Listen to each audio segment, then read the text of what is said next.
expressed here are not supported by and do not reflect those of the Evening Rush Network. Viewers' discretion is advised.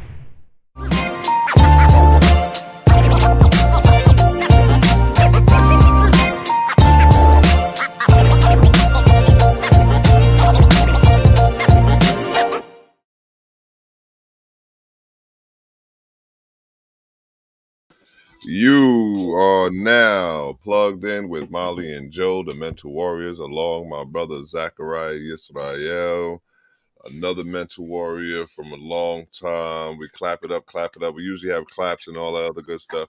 But unfortunately, due to a lot of what's going on and, COVID, the rise of the COVID cases, we're going to speak on that in our current event topics. There's a lot of things, lots happening. People have to handle family situations. So I just want to shout out to Sean Don and his family. Hopefully everything is fine. Hearing that his wife dealing with things. Obviously, you see Joseph not here, and he's dealing with things as well. There's a lot of people been dealing with this. I guess some would call it a plague, brother. What you think, Zachariah? It's definitely a plague. Yeah, I mean, there's a lot of different strains out there right now, and every so often a new mutated strain comes out. Yeah, but it is definitely a plague, regardless of how we got here. Yeah, so we're going to talk about that. We're going to talk about it in our current event section. Topic of the day. We're going to finish up this Colin Kaepernick docu series, whatever you want to call it.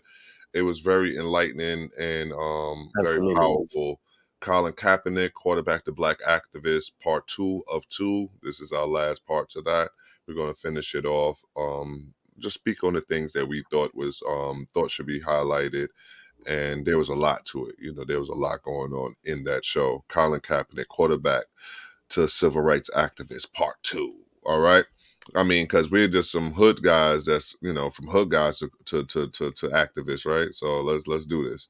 You know what we do? We're gonna give flowers where's due. Zachariah have somebody in mind. I have somebody in mind. So we're gonna pay homage and give them their flowers right now, right here, while they exist, and not wait for them to be part of the ancestral lineage.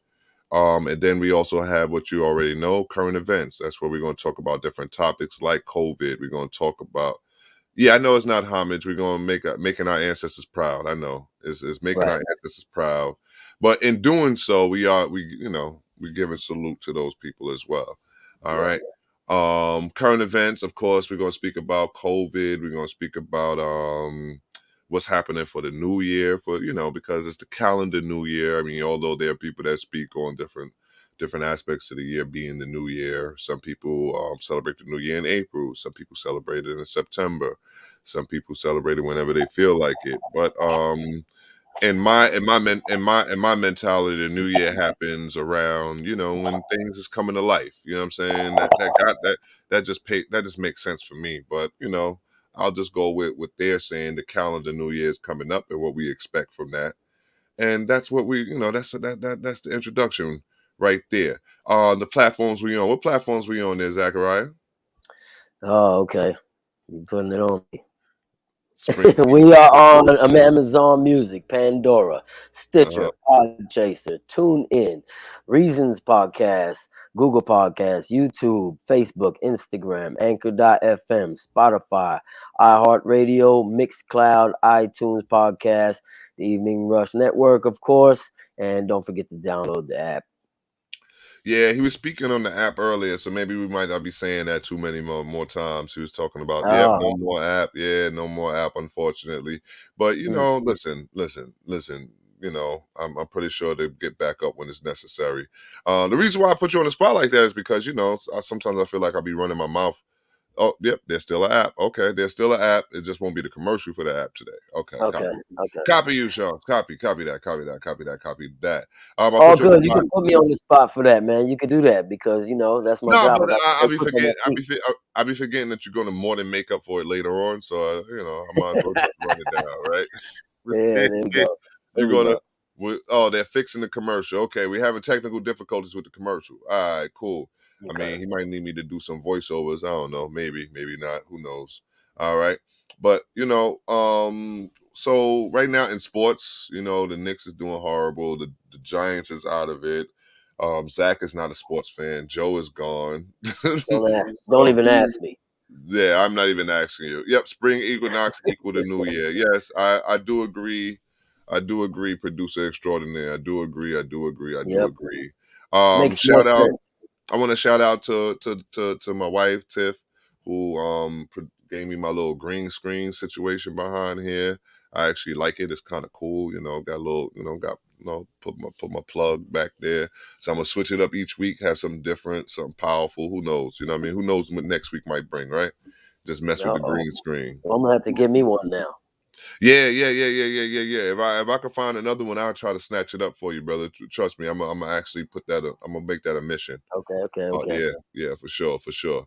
Yeah, I mean, and around this time, what we do right now is highlight people that we say, okay, they are making our ancestors proud. Our ancestors, those that actually paved the way for us to be here, to be having a show like Plugged, and other platforms such as this. As we're reading our new book, I mean, I don't know if Zachariah tackled it yet. You start to get a sense of pride at all that we were able to accomplish as a people to even get here today. So you have to take pride in that, in a sense. And these are some of the men that's continue to make our ancestors proud. You know what I mean? And we want to give them flowers today. So Zachariah, who you got today? Perfect segue for why we able to have a platform like this. Today I'm gonna be talking about Ice Cube. Okay. So born O'Shea Jackson Sr., his son is also named after him, Right. on June 15, 1969. Uh, an American rapper, actor, and filmmaker. We know him from one of the godfathers of what we know as gangster rap today. Uh, one of the stars of the group NWA, um, and his albums, Straight Outta Compton, basically paved the way for what gangster rapper is today. America's Most Wanted, Death Certificate. Um, so I just think men like him definitely paved the way for a platform like this to exist, because he was never afraid to speak his mind. He painted a picture of what America was not ready for at that time. A lot of people may or may not know this. He wrote almost all of the lyrics for the different members of NWA, including Eazy-E and Dr. Dre. I watched that documentary he had. Yeah. Yeah, so he's basically responsible for, what that gangster rap era started, that spark that started that whole gangster rap era. And rap music would not have reached what it came to be, um at its height, I would say, if it had not been for gangster rap, because it paved the way for rappers to speak the truth about their lives, of what they seen on the street, and what they knew as in everyday life. To let the world know what's going out here, what the life is like actually in the ghetto, and the mentality of the people, and that shed a new light on what mainstream or white America might think goes on in the black community. And so, Ice Cube's definitely a pioneer for that. What people don't also might not know, he's responsible for almost 50 movies, or 50 or more. Uh, Mm. we know him most for my favorite, Boys in the Hood, which was his first debut. And then, things like Friday, um, some of the lesser known, like Anaconda, CB4, uh, you know. But CB4 was funny. CB4 was actually funny. it CB4. was Triple X, the State of the Union, Yeah.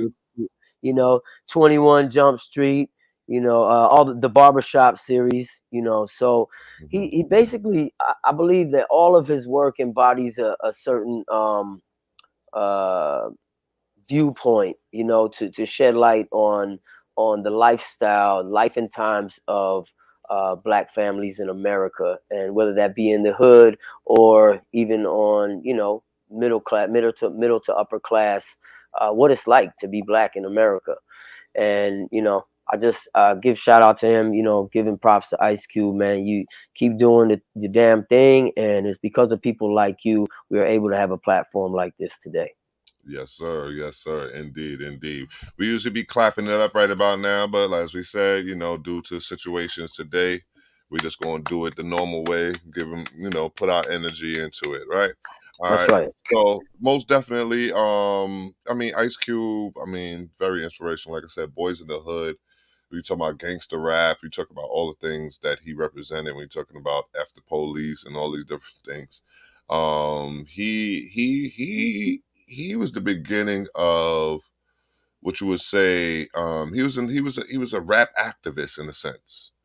You know what Absolutely. I mean? He was a rap activist. You know what I mean? There's not many of them that actually, said what they felt. You know what I mean? And threw all caution to the wind and just let it go. One more thing I forgot. I'm supposed to end off with this quote because it's exactly why we have this platform. And he said, "I think the worst thing you can do about a situation is nothing." Right. That's one of the more famous quotes that I love from Ice Cube. And he's absolutely right. You got to say something. Yeah, and then from one of the greats, I'm gonna go to the next one of the greats. I'm surprised we haven't even said it. Maybe it was because it's so cliche that it's like, okay, once you hear his name, it's like, of course, right? And someone who continues to make our ancestors proud, who has made our ancestors proud through all that he has done, the great, the GOAT, Michael Jordan. Oh, Michael definitely. Michael Jeffrey Jordan. Yeah. Yeah, yeah. The name speaks for itself. MJ, he, came into the NBA as a rookie in '85, and this man has been the symbol of black excellence in a sense for a Yeah. long time, brother, for a long, long time. Speak as you may judge him, because of the Jordan brand and he capitalized, but all that you want to say, listen, this man deserves every flower that we could possibly give him because all he did was epitomize winning. You know what I mean? What a champion is. You understand what I'm That's saying? right. He took the Bulls from obscurity. They was a no name team, and he made them champions. 6 times over. You understand? And he was one of the greatest to ever do it. He took The down greatest. he took down the likes of Magic Johnson. He took down the likes of Larry Bird. He took down the greats. He took down Hall of Famers. Like people sit here today and be talking about trying to compare LeBron James. Man, I mean, listen, I've lived through both eras. Everybody act like I'm dead because you know what I'm saying, because I don't agree with them that this LeBron doesn't match up to this man, but he don't. You know what I mean? He's the epitome of what winning is. You know what I mean? My father once Absolutely. told me, I'll tell you a story. My father once told me, and he taught me, it's like, what do you think is the key to Michael Jordan's winning? Right? And I'm saying there like, what, his will to win? I'm saying all the cliches, his will to win, all this other stuff, blah, blah, blah. And you know what he said? He said, stamina in the fourth quarter. Something as simple as Ooh. stamina in the Ooh. fourth quarter. He says, listen, he says the thing about Michael Jordan when it's game time, he still got the same energy as if it was the first quarter. That's And right. you know what I mean? And listen, that goes a long way into life itself. You know what I mean? When it's Oh. game time, you have to have the energy necessary, the same energy you had when you first got into it. You know what I mean? You got to continue to have that energy when it's crunch time. You know what I'm saying? So you know how my pops was, man. He was a he was he Oh was yeah. he was always a man that was hitting us with wise sayings. You know what I mean? Like one of them Chinese little monks or something, just hitting us with many wise sayings. But yes, Michael Jordan, you deserve all the flowers that possibly can be. You beat up on my Knicks for so many years. I mean, like beat them. I mean, like, and the funny part is people would think I'm a Michael Jordan fan per se. I became a Michael Jordan fan and out of respect for all the greatness that he did possess. So, with that being said, I want to give my flowers to Michael Jordan. Salute to you, brother. You beat up on the Knicks for all these years. I'm glad I was able to witness it.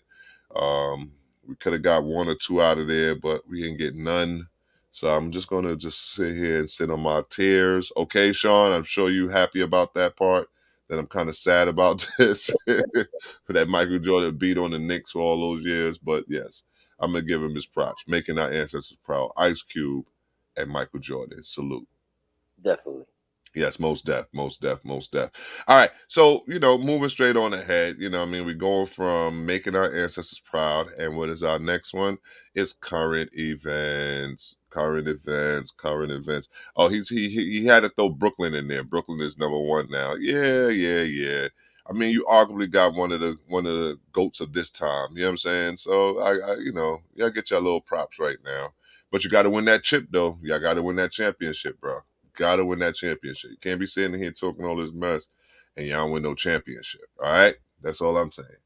All right, current events. All right, this is our current event section. This is the section where we speak on topics that's going on in the world, in our neighborhoods, throughout the nation, just things that's on our mind.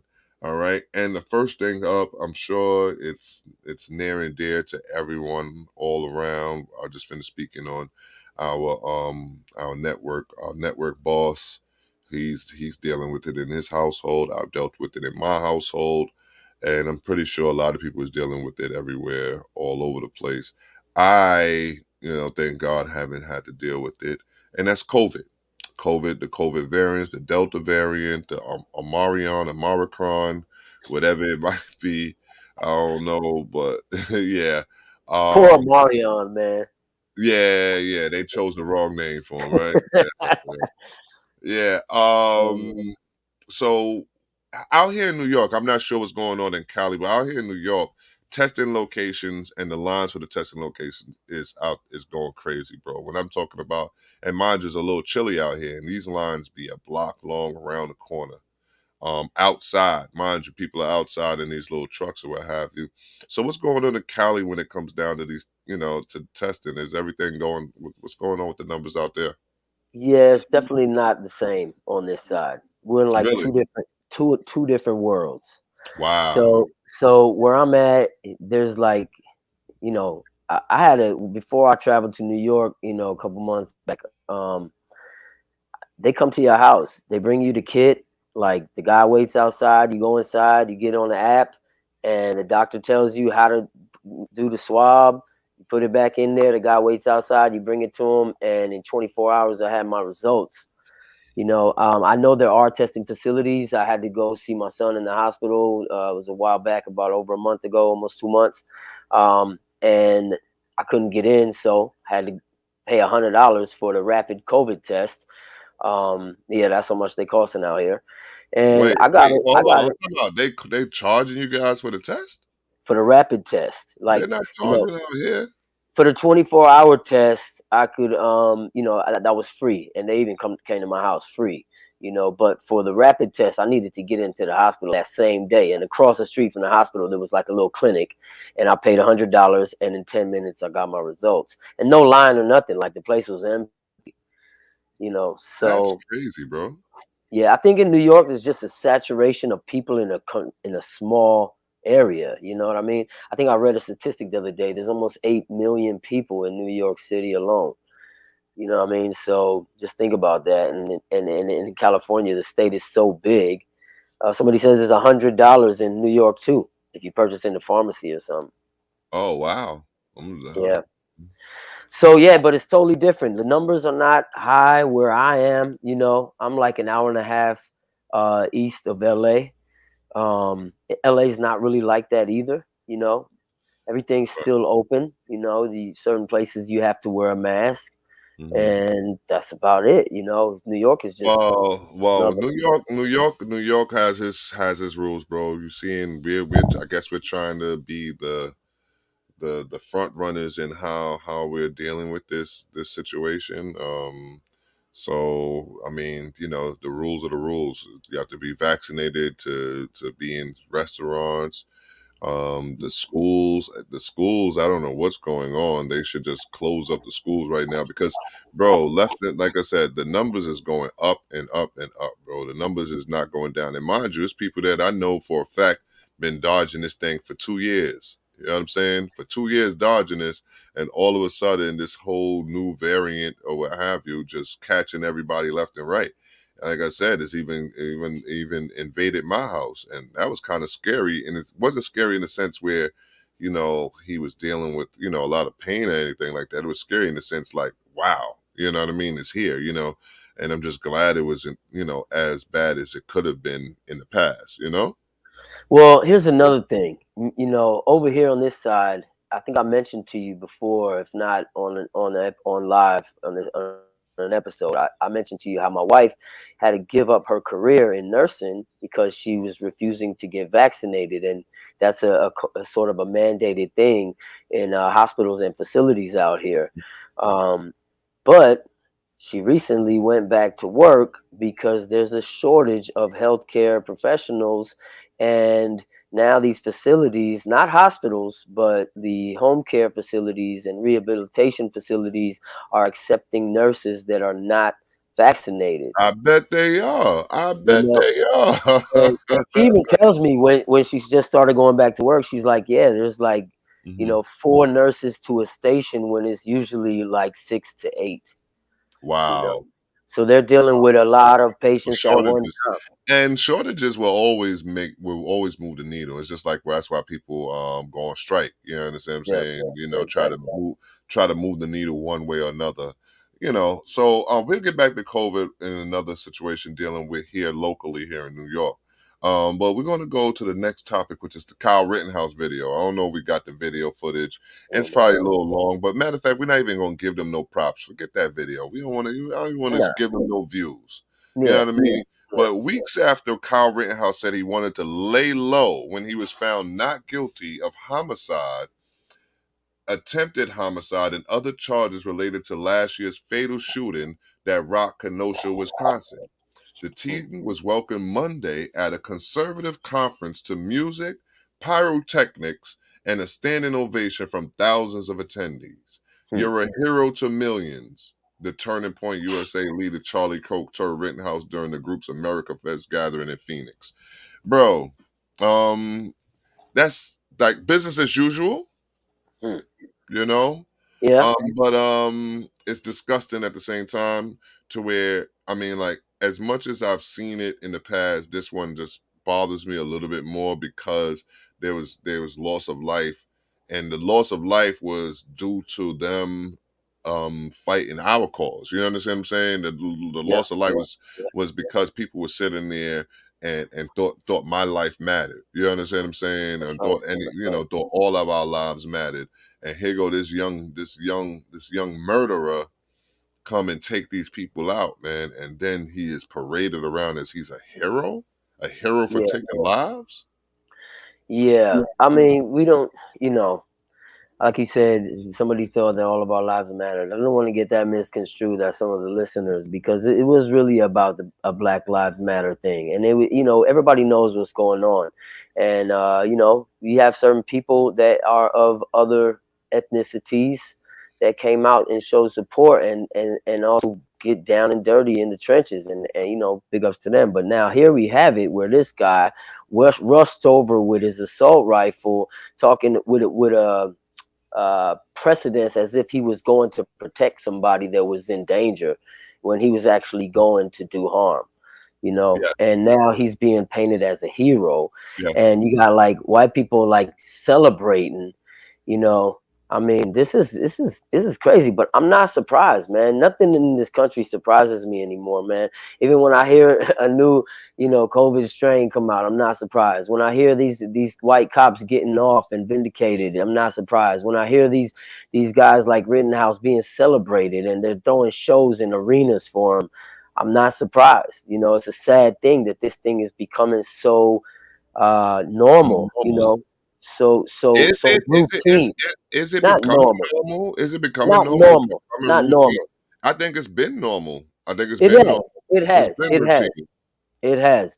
And I think now with with people's ability to share on social media, and there's so many, you can just have your own blog. You don't have to be a news channel. These things get out more because the people that are behind it and love these type of that agree with Rittenhouse and view him as a hero, they got blogs, they got social media channels, they got YouTubes, and They they got use their platforms. They use their they do. platforms the They way do. better than we do. I mean, I'll tell you And, that much. and I'm you kind took of it out my mouth. I'm kind of envious in that sense, like because You here took it go out my mouth. here go. I mean, they like. I wish we could have a whole room full of people to speak our talk, but maybe we can. Maybe we just selling ourselves short. You know what I We mean? can. We can. And I think, the footwork has to be done because there's people out there that feel the same way as we do. Okay. There's people out there that are willing to support and come out. I mean, if you would have seen what the streets of LA looked like, during the nonviolent protests, like the media painted a picture of that was not at all real. We Right. have these Antifa groups and people that are coming out, actually pretending to be protesters and inciting riots and burning Mhm. things and looting. And then the news paints it as, well, these are the Black Lives Matter people, and it's not really a nonviolent protest, when that's not true. These were other groups that came out there to make it look as if the people that were actually protesting are, creating problems. And then if you would have saw the streets of LA, you would have saw the diversity of people that were out there in nonviolent protests for blocks. I mean, police had to like barricade a certain like about a mile in each direction Okay. because the streets were flooded. All right. So I'm with there are people that will support it. All right. And a couple of more topics we're touching on. So now here in New York City, I mean, we talked about COVID a little bit about what's going on, what's the name, but COVID, rise in COVID cases, right? It's a major rise, a major spike. And the MTA shuts down lines due to COVID. They shut down their lines due to COVID, like they employees homesick, what have you. And the Department of Education insists that school remains open. That's just the herd mentality because you got to get the cattle to go and do work, right? So you gotta do something with the kids, right? Yeah. Yeah, I saw a meme the other day. A guy was showing how people are like 6 feet apart in line to get, before you go through TSA in the airport. And then the next picture shows everybody sitting, 6 inches away from each other on the plane. And he's like, show me how this makes sense. Right, right, And right, and right. so, it's like you said, it's a herd mentality. And when it's profitable for the economy, this is only so much shutting down they're gonna do. You know what I Yep, mean? like I said, herd mentality, sis. It's because the parents have to work, so Gotta the go kids work. got to go to school. The That's cows right. got to work. The horses That's got to right. work. So the kids got to do something. Got to do something with these kids, I right? mean, and To school go- school is the training of the herd, isn't it? Is it not? Exactly, right. It is. Okay. It is. Yeah, you are hurt. Yeah, they are sheep, right? Yeah, Yeah. yeah. You know what I mean. It's the next. It's our next segment. All right, we're gonna just skip over to you know what I mean. All right, so we got our first one. Um, it's a race, right? It's a race. So you have on the left hand side we got a white man, and then we have on the right hand side you got a black woman, black man, black woman. I mean, listen, you put either one, and one starting with a with a ball and chain, the She other got a one, ball and chain on her yeah, leg. she has a ball and chain on her leg, the black There's woman, and mines on the floor in front of yeah, her. yeah, mine's on the floor, barbed wire, an alligator pit, a rock, a wall. I don't know what's that back there. That looks like a pit with spears sticking out of it facing up. So she'll have to, and jump over or right, something. that now that's her course, and the other course is this white man, and all he has to do is maybe two hurdles, and he's gone clear. What is he And that saying? that's the epitome, and that's the epitome, and that this meme just sums up our lives just right there. You know what I mean? We have to go through every hurdle, right? What is he So now saying the to her? caption. So now the caption is, now watch this. After we explain how it goes down, the caption is, now watch what the nerve this man has. Stop complaining. It's the same distance. You blacks always play the race card. Wow. You know the funny thing when I saw this meme, first thing that came to my mind is I can't wait till we able to press play, and she hops over the barbed wire and avoids the mines, does a flip, lands on the alligator nose, does But that's another flip, exactly what we wind up you doing, know, though. and But still beats him to the finish line. that's my point. Well, that's exactly what we've been doing throughout history. Is that every obstacle they put up before us? Guess what? We knock them all down, bro. To this day, Yeah. to this Yeah. day. You understand what I'm saying? They said, they raised the bar, we go and get it anyway. We go and touch it anyway. And that was the importance of the book that we're into. I can't wait till we start talking about that in the new year. You know what I mean? We have one more, you know what I mean? But I think we we're going to do, we ain't even going to worry about that one this week. We're going to save that one for next week. So we got one out the way. Stop complaining, black folk. It's the same distance. Blacks always play the race card. And I implore you guys to continue to do so. So what we're going to have now is a word from the Evening Rush Network. Looking to podcast shows and do not know where to start? The Evening Rush Network can help you with that. Call us at 929-441-2417 or email us at theeveningrushnetwork@gmail.com for dates and prices. We got you for all your podcast needs. The Evening Rush Network. Tune in, subscribe, and share.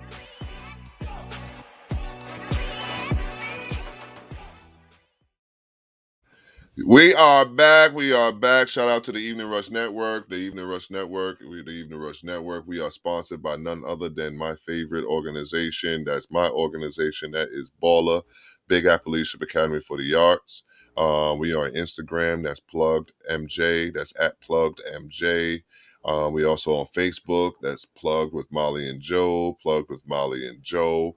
We're on all them platforms that we have spoken on before, prior. That's Amazon Music, Pandora, Stitcher, Podchaser, TuneIn, Reasons Podcast, YouTube, Facebook, Instagram, Anchor.fm, iHeartRadio, Mixcloud, iTunes Podcast, the EveningRushNetwork.com. And they also have to download the Evening Rush Network app on both Android and Apple. Okay. Our topic for the day is Colin Kaepernick, quarterback, the civil rights activist, part 2. We're going to dive in to the Netflix documentary and speak on it, finish it out. Speak on it and finish it out. But first, what we're going to do is we're going to speak on what can we expect for the new year, Zach. Let's talk about that real quick. What we can expect for the new year for you? Oh, for me personally?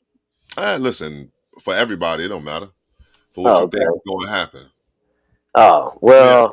Yeah, brief. Give me a quick minute. Yeah, I'm not at all a pessimist. I'm a very optimistic person. I'm a half glass full kind of guy. So as far as, the way society is going, we know things are getting worse. And for me, that's not a reason for, to get down. So I have a lot of big plans for myself, for things that I would like to do of this nature, where we could go with the show. But I do foresee a lot of changes coming in society. I'm in the business world, a little tech side, and there's a lot of new software out there that's changing the way we do business, the way we live our everyday lives. Okay.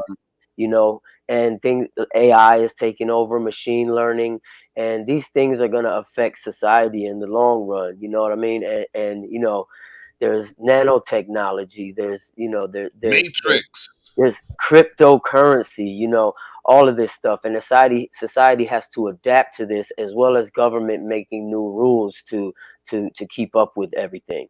Teach me, brother. Teach me, please. Well, I mean, I'm still learning myself, but a lot of people made a lot of money last year off of cryptocurrency, and so now the IRS is cracking down. And I just read an article today that says that it's encouraging people to report their illegal earnings, including. I heard about that. That's that under the table money now. Yeah, and they're encouraging people to do it, and because there's a Privacy Act involved where the law enforcement can access your IRS records, so they're encouraging people to report, drug deal money, anything stolen or embezzled. Like, who's gonna do that? But at the same time, it's for a reason, because a lot of people made money off cryptocurrency last year, and the government can't put their hands in those people's pockets. They can't tax it, right? They can't tax it. So they actually seized over 3.5 billion of that already from people that were taking it, Man, but so just know a lot of things are changing, and I know society's going to change. I'm expecting more strains of COVID, possibly even something stronger than COVID coming around. But for me, my head is high. My views are always optimistic. and I put my trust in the Most High God for myself and my family moving forward. And hey, we got to deal with it as it comes. Right. What I expect. 2022. Yep, 2022. What I expect for the new year. I expect bigger and better things. I mean, I'm just going to continue to grow. Continue to grow our brand. Continue to grow what I'm trying to do in the community. As it comes. I mean, I'm like you said, I'm a silver lining guy. They call me Mr. Silver Lining, where in my circle, and the reason being is because I could find something positive in any situation. So there's that. So therefore, next year is going to be just as positive as the year past. I mean, of course, you had your ups, your downs, you had your sad moments, the moments that made you cry, all of that good stuff, you know what I mean? But without those moments, you're not the strong person you are today. You know what I mean? You're not who you are today without those moments. So, with that being said, we're going to segue right into our topic for the day. All right. Colin Kaepernick, from quarterback to activist. All right. We're discussing Colin in Black and White, part 2 of 2. Okay. So last week, 2 weeks ago, matter of fact, sorry about last week, holidays, people probably wasn't paying attention anyway, getting their stuff together anyway. But 2 weeks ago, we started this topic about Colin Kaepernick, and it was very deep. If you get it, you start seeing different, once you start watching it, you see different topics. I know in one of your notes you had wrote in Black Reconstruction by W.E.B. Du Bois, when speaking about the commonalities between working class blacks and whites, wrote, "The white group of laborers, while they received a low wage, were compensated in part by a public and psychological wage. They were given public deference and titles of public courtesy because they were white. White laborers would admit it freely with all classes of white people to public functions, public parks, and the best schools. The police were drawn from their ranks, and the courts depended on their votes, treated with such leniency as to encourage lawlessness." Which we see today. Right, right. So you write that. Why? Like you made a note of that. Talk to me. Why did you make a note of that right there? What did you see in that little statement there?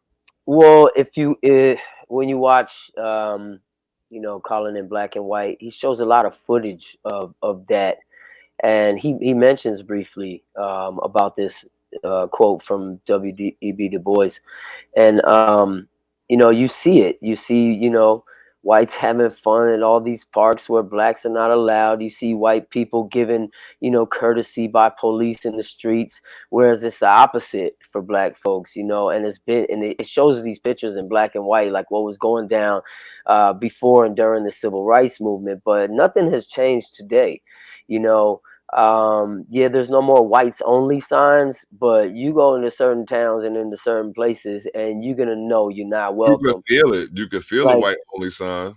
I have a joke with my wife when we go out of town and we drive through certain towns where you could just feel it's one of them, them redneck hillbilly white towns. And I had to use the bathroom, a couple times on those road trips. And she said, "Why don't you stop right here, this little diner?" I said, "Nope, that's one of those we don't take to your kind up in here type of diners." And I was like, "We will not be stopping anywhere like this along the way." Right, right. Those still exist everywhere, And they across the do, country. they do. I had the privilege to experience it. I mean, me personally, I'm the kind of antagonist that I want to see it all. I want to feel it. I want to see it. I want to know what it's all about.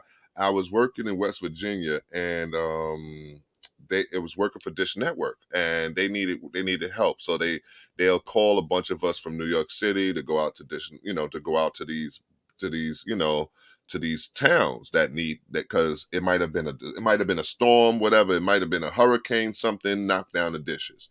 So we got to go up there and help them put up dishes because they don't have enough technicians. So they go up there, and the first day when I knew we was in for a nice little experience is when they looked at our route. The management, the district, the manager said, "Yo, who did this?" right? And was mad. Like, what you mean? Who did this? We was sitting there like, we good. Like, us New Yorkers, we from Brooklyn. Come on, give us our route. We out of here. He was like, nah, bruh. Whoever did this is bugging. Y'all not supposed to even go in these areas. Yo, there was areas that we could Wow. not go in, right? Yeah. And then the next rule they told us that when it gets dark, your day is done. So Yeah. mind you, it's wintertime. Yeah. So it's wintertime. So it was getting dark early or whatever. Bruh, they said once the sun go down, yeah, that is your last job for the night. You all start heading in back to headquarters. I'm sitting there like, what the hell is going on? Literally, they had places where we could not go as black people to do Oh yeah. to do the dishes. Mind you, wind up still going to these areas because I'm a rebel anyway. I just give me whatever. I'm out there. And you see the flags, you see the Confederate flags, you see white kids that look like they never seen a black person in their life. Like, I'm talking about literally looking at me like, wow, like, who are you? Like, what are you? And like you said, in one of them diners, I went in one of these little back hole places or whatever where they could have left me there, bro. But, I was walking with something different. So, yeah, I've experienced it, man. I enjoyed it. I ain't gonna lie. I enjoyed being the difference in what they thought. You know what I'm saying? I Yeah. enjoyed being their worst nightmare. You know what I mean?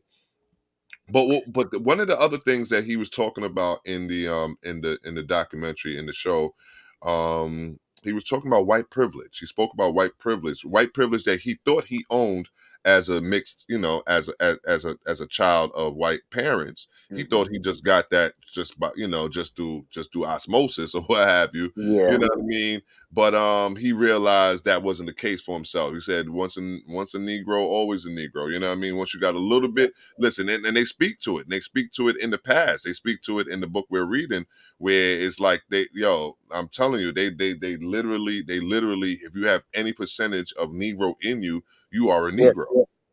Well, I guess we all are then. Yeah. You know, They're not ready for that conversation yet, brother. They're not when I ready was for that one yet.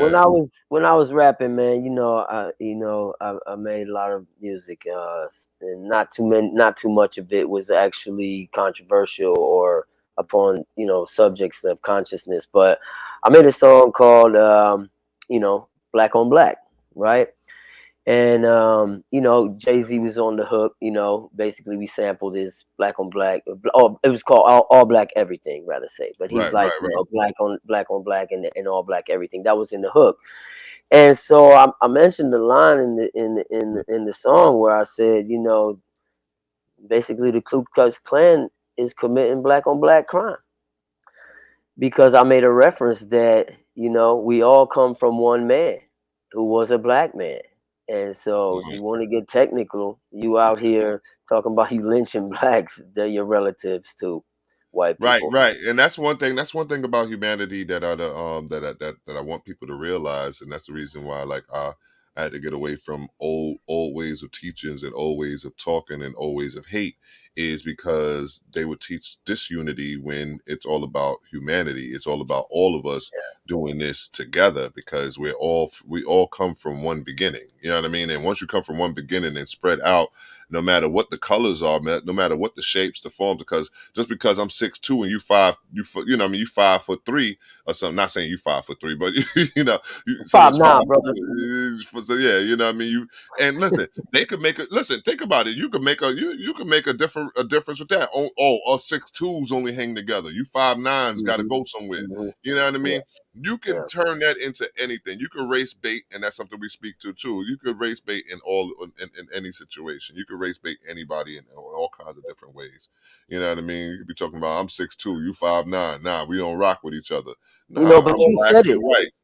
But you said it. You was like, they're not ready for that conversation. And I think what's important that we have to realize is, because we've been so far, we've been distanced so far from our root and our origin, that and colorism has been a thing for so many centuries. Right. And racism is so huge in this country, even to the way it's taught and what we learn in school, the whitewashing of history, that now we're at a point where we have to get to the point where Black people need to unite first. Black Right. people need to unite. But that's what Colin Kaepernick was. That's That's the exactly. whole. That's the whole mission he was on when he took that kneel. He wanted to unite us in a cause where we start to fight harder for our rights. You know what I mean? Yeah. So that we, because what he made us realize is that this, it was something that we already knew. There's a system against us. But what he made it mainstream for everyone else to realize, there's a system that is actually against us, because everything that's happened is drawn up throughout how the laws is made. You understand what I'm saying? So let's talk about. He says it's quoted. He says, he says, talking about white privilege. He said, growing up, he spoke about that. Then he spoke about how after he kneeled during the national anthem, here go Trump, get that son of a bitch off the field, out, get it out, he's fired, all this other stuff, and all this you know what I mean? Mind you, Cap actually, Cap actually did nothing wrong. Peaceful protest, doing nothing. He was labeled Yeah. unpatriotic, a race baiter, and a traitor. But as we're reading, he was more patriotic than most. Why? Because what? He only want to highlight what we've done for this country so far. We're one of the most patriotic people there is. I mean, like people would call that word patriotic, and as if it belongs to white people, and and yeah, really, white people believe that, we're the only ones that could be patriotic. I say we, but I'm quoting them because I don't count myself under that we. And black people will look at it as it's almost wrong for them to be patriotic, depending on where you come from. If you're not from a military family and you grew up in the hood, black people will be like, man, fuck all this patriotic shit, fuck America. You know what I'm saying? Right. But the thing is, I believe it's important to understand that that's why history is so important, man. We have to educate ourselves, because if you understand that your ancestors built this country, it was built on the backs of slaves. I mentioned in my poem that I still wanna share at the end No, of the you show, do the regardless if poem we have. still. No, we don't need the video. We don't need the video footage. But I want to, a point in the poem is that, they brought this country off of its knees and put it on its feet while they were on their knees being beaten. And their ancestors grew into some of the most prominent people that American history has ever known. Teach, brother. Teach. You want to talk about the resilience of a people, and this, to me, this can only be, I don't, whoever out there, me, I believe in the Most High God. Other people might believe in the universe, or what destiny is, or that we as men and human beings have the power to be masters of our own destiny, which I believe also God gave us that power. However you want to slice it, whatever your belief is, this was meant to be the way it went down. You spoke about it earlier, and I'm gonna just throw this in there. The largest growth comes from when you step out of your comfort zone, more so by force than by choice. Yes. And that's what we're talking about here. Yeah, and that's what happened here. Like everything that's happening now, when you talk about the podcast, when you talk about my community work, everything was it wasn't by choice per se. I always chose that I wanted to be able to do something like that, but I think my hands was forced, my hands was tied behind my back to make these things happen. And even so, it's even weekly. Sometimes people think that it's easy just to get in front of this camera. Some people are camera hogs. Some people want all of that fame and and all of that other stuff. That's not what we're about. You understand what I'm saying? Not So it becomes difficult to get in front of this camera and be able to teach our people. You know what I mean? That's what people don't understand. You know what I mean? They think it comes easy to be able to talk to them. You know what I mean? And it don't. You understand what I'm saying? So you're right. And as we keep going, staying on topic a little bit, we get back to the white privilege, because in his documentary, it was a moment where he, it was seconds. We're gonna talk about seconds, and then the white stares and the racist suspicions. I labeled that under the microaggressions. You know what I mean? Like it's like they're not going to put their hands on him. They're not going to try to get him arrested. But what they're going to do is try to softly tell him his place. You know what I mean? And within the boundaries of the rules. So Like, okay, seconds, we're going to explain for real quick. White kids go back for seconds, and even seconds, or free ice cream, cookies, because it's free ice cream, cookies, and apples given out at the hotel when they came, when they came to the hosting hotel, and for his baseball tournament. And Colin kept getting denied after his first. So he'll get one ice cream, and they'll make sure they know that Colin got his first and his only. Now you can't come back over here. Now these white boys is going back and forth, getting seconds and third ice creams. So I'm going to get my second. You bugging? Yeah, Colin went up and said. Colin went up and told the lady. He said, "Yeah, I'm just." She's like, "Oh, you already had one." He said, but everybody had one." And she's like, "Well, I don't know about everybody, but I do know you had one." I've experienced that. I've experienced that in my life. You know what I mean? I've experienced it going, the microaggressions, like, trying to put me in my place, making sure that we know the rules. And that's what I've noticed, that in them last little parts, it was always about people trying to put him in his place. And I think they knew that because they knew that he was mixed. They knew that he had some privilege to him, but they always wanted to make sure that he knew that none of that privilege matters once you have an ounce of Negro in you. Yeah. I mean, his boy, got up to go get his second. Basically, he was like, "Oh, nah, you ain't got to go get me one." He's like, "No, I ain't getting you one. I'm getting my second. And my second's on my second. His third one, basically. See, I was that type of kid where I've experienced that when I was coming up, and I was the type of kid, I go up and get the second, and then make sure they see me give it to my black friend if he got denied. Right. You that kid. I know. Yeah. Trust me, I know That that shit for don't sure. fly when I'm around. Yeah. And trust me, brother, I appreciate you for it, man. And also a part in there was the white stares and the racist suspicions. You know what I mean? So he had a part in there where the hotel staff members stare and make indignant racist assumptions and remarks at Colin every weekend while he at this baseball tournament. Now, mind you, baseball, it's a little Whiter. a little whiter, a little whiter than most sports. You know what I'm saying? So I get it. You know what I mean? But it's Baseball is not white. It's white. Yeah, so he get the stares and the racial suspicions, and that goes also to the microaggression that we spoke to. You know what I mean? And like I said, I've experienced that as well, going to different places or what have you. Me, I face it head on. You know what I mean? I'll be honest with you. You understand what I'm saying? I mean, you're just a different kind of dude, Molly. You're a different kind of dude. And you have a presence that walks with you, my brother. So I appreciate you saying that, because I'm glad it do, because I know I'll probably be dead or something, because I'd be up. Listen, I am very up in their face about it. I don't care. There was one part in the documentary that I really like. It really bothered me because they set us up for it, right? And I noticed that they were setting us up for it. They kept driving past this police officer.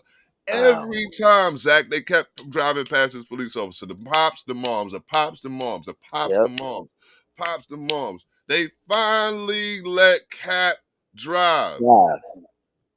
And soon as they let him drive, whoop, whoop, whoop, they pull him over. Like, they've been going in the same car for weeks now. They finally let him drive. Yo, I swear, when he gave him the keys in the kitchen and said he could drive, I swear I'm like, oh, he about to get pulled over by that same cop with the speed gun. I'm telling you, I smelled it, and sure enough, that's what happened. Yep, sure enough, man. And that was just one of the parts where, like I said, all too familiar with that. You know what I mean? Driving while black is what we call it. It happens all too often here in Brooklyn, up in New York City. I know for a fact that I've been stopped just because I was black. Just because I'm a black kid in the car, or what have you. I've had, I don't have one of them luxury cars right now, but I've had them. You know what I'm saying? I've had them. Like my man Day Day and Friday said, I had some, had a little something. And they would stop us, man. They would stop us and frisk us and all that other stuff. Oh, I mean, I've been pulled over. I've been pulled over for who's riding with me. Oh yeah, of course. It was us. You know what I'm saying? It was us. Yeah, it was us. Yeah, so he had to put your hands where I could see the moment, and they reach, and the cop reaching.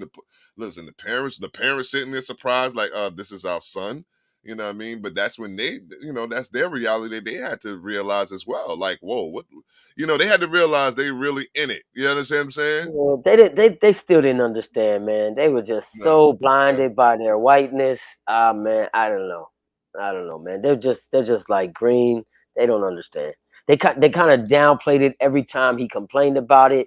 The guy came up into the elevator and was like, "You guys all right?" And he's like, "Yeah, we all right in here." And they're like, "Man, somebody was a little out of line." And he's like, "Yeah, tell me about it, that guy, huh?" And they're like, "We were talking about you." I was like, "What the hell?" Like, y'all his parents, man. So they But knew. She said yeah, they knew. She said they knew. They're not convinced. Yeah, I'm sure. The acceptable Negro. The acceptable mm, Negro, one of the mm, good ones. All of those things is terms that's used, right? One of the yep. good ones. You're one of the good ones. You're an acceptable Negro. What's another one? You speak well for Oh yeah, you speak well, like yeah. hey, You're that you're you're not like the others, right, right. Well, those you are some know. of the terms used when you're Yeah, when they're accepting you, right? Because yeah. the one thing about them is playing the game the right way usually means playing the Playing game the the game white the way. white way. That's That's what right. he said, the white way. He said the Yep. white White way, right? way. The white way. Yeah. So the acceptable Negro, right? These are things that in media they will put out there and make sure that we get a nice flood of them and see them, see them and be like, okay, I want to be that, if that's who they're accepting, I'm going to be like them. So he says some of them. It says the archetypical black characters, social outcasts who assimilate and conform to white non-culture. The portrayal of the acceptable Negro in TV shows and movies, Arnold Jackson, From different different strokes. strokes. Yeah. You know what I mean? Little orphan boy with the white rich dad. You know what I Hmm. mean? Right rich stepdad. I mean not Yeah. stepdad, adoptive dad. Yeah. Steve Urkel, nerdy black guy. Because all these are unassuming. Because you got the little boy, then you got the Hmm. Urkel is a little nerdy guy who's searching for love, but he can't find love. You know what I mean? Hmm. But he's the main character though. Don't get it twisted. Now he's the top character. Carlton Banks, you know what I mean? Hmm. Old sellout of a character in a sense, you know what I mean? Hmm. You got two of these facts of life, but now most of these kids is either assimilating to being white boys, or some of them are surrounded by white people in what they're doing, right? Yeah, and I think TV was trying to program us, not trying, they were programming society to put in the minds of the black youth that if you want to be acceptable, you have to, conform to this standard of whiteness. And you have to pose in order to not be a threat, to not be looked at as a threat, you have to act like them. And that's it translates everything from being able to play on a sports team to especially in a certain position of quarterback, like Colin, or to getting the good job, you know what I mean? So I mean, it kind of it worked to a degree, but we're in a stage today where people are waking up. There's just too many forms of media where we have the access to share and tell each other the truth. Right. Like someone says, you speak well you speak, what was Yeah. said? You speak, hold on, they was talking about you speak well with no, yeah, yeah, yeah. You speak well. Like, what you mean I speak well? Like, what the hell are you Yeah. talking about? Yeah, Yeah. yeah. I don't You like the understand. sound of my voice? Yeah, well, yeah. Some people do actually, not for nothing. But but so it says this thing is white people don't get to tell us who is acceptable to us. We can rock with Steve Urkel or Steve Biko, Marcus Garvey, Huey P. Newton, Ida B. Wells, Toni Morrison, Fannie Lou Hamer, Assata Shakur, Patrice Lumumba, Kwame Nkrumah, James Baldwin, some of the good ones. That was one of the things that he says. He says, I'm ready for the world to realize superiority causes acknowledgement of inferiority. Yes, a superiority complex is definitely a sign of inferiority. It's got to That's be right. it got to be the number one sign. It got to be the Yeah, number one sign. You know what I yeah, mean? Of absolutely. inferiority is that you have a need to feel like you have to impose your superiority over someone, and Yeah, that. there's a saying. There's a Mhm. saying that says, lions don't turn their heads at barking dogs. You know, Mm-hmm. the lion knows his power. He doesn't have to prove himself. So anytime you see that, even, I used to be in a little arena back in the days. I had a buddy who used to fight pit bulls. And, anytime you see the dogs, that's a dog that loses. He's always trying to Right. prove something by scaring somebody. You know what I mean? Right. Same thing with the inferiority complex. You have this need to try to assert yourself as being superior. So, in closing out, we're going to speak to one of the ancestors. I mean, we're going to give him his props. I mean, I guess we're paying homage to one of the ancestors real quick. So we're going to shoot down to Romari Bearden, and then I want to hear your poem there, Zach. All right. Okay. So it's Romar Yeah. Bearden. This is a man in 1930, an African American Negro League baseball player who would have been the first black player in Major League Baseball, was offered a contract by the Philadelphia Athletics on the condition he would have to play as a white man, meaning he would have to deny his black heritage and pretend to be white, since he was so light-skinned and the team's management thought they could hide it from the public so they wouldn't be ridiculed for having a black player. He unapologetically denied and went on to be considered one of the most important American artists of the 20th century. His artwork depicted Black American culture and experience and creativity and thought-provoking ways, making visually powerful statements. So sometimes you start out one way, and it's not necessarily your mission in life.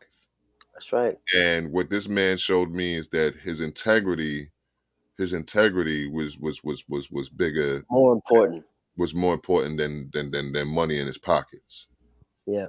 You know And what I mean? Colin said something similar. He said with football, he was telling his parents, with football, I feel like myself. He said with baseball, he's like an outsider. He's like, I can't explain it. He was a teenager Right, at that. because everybody kept pushing him towards baseball. He did well in baseball, and then he ended up doing football, and then the rest is history because he doesn't make that statement. He doesn't do what he's doing. He's not Colin Kaepernick. He's not the black activist of today's time. You know what I mean? And I just want to give a salute to that man for doing it the way he did it, man, because he sparked a fire in a lot of men, included myself included. You know what I mean? Because I started to have to ask, what am I doing as far as making a statement for myself and changing history. So with that being said, Zachariah, the floor is yours, man. Just hit us with your poem, man. Okay, it's entitled Take a Knee. Gladiators clad with modern day armor pads through injury and defeat keep you springing to your feet off that living room lazy boy glued to TV. Sun, rain, snow, or sleet, they bear your unwavering belief to be the one bravest team for 17 straight weeks. On war-torn shoulders, supported by turf-charred, mangled, banged-up knees, while the forgotten blood of slave soldiers that star-spangled banner bleeds. The same nation you claim to be came to be by the blood, sweat, and tears of these that built this nation on its knees and put it on its feet. From slaves to being labeled the very name slave masters never wanted them to reach. Negro, because they were never supposed to grow past the master's knee. Now, slavery may be over, but only to a degree. Plantations became prison systems made to keep and prevent their seeds from growing into trees, the produce of those who still flourish, bear fruit, nourish, and feed the children of the same damn nation, headed for damnation that try but can't manage to keep them on their knees. So don't try to take the knees out from under a man that understands and stands for his beliefs by taking a knee as a stance, not to stand for injustice at the hands of the powers that be, to stand on his feet instead of dying on his knees in nonviolent, silent protest, not even exercising freedom of speech, from a people knowing they were never really let to be free, not against the flag or the veterans that fight and sacrifice their own lives for my and your peace, but against the police that continue to chop them down at the knee.